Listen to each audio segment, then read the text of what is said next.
So I've just done an update. I've just bumped to the posts in the SimplyDiag community portal.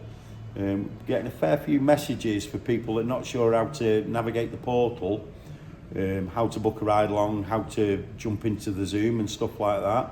So I've just bumped 2 posts. They're at the very top of the page now.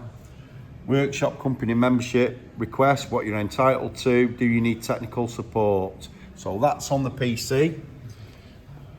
That's on the mobile phone, they're there at the top. Okay.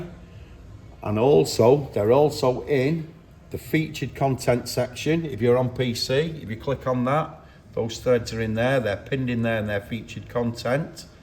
If you also want the Zoom, scroll down to SimplyDiag Network. So this is the subscription area here. Community area, there. Sub-forums, membership benefits, Zoom and ride-along links. Click on that. There's your link to the ride-along calendar and how to do it. There's your link to the Zoom and what to do.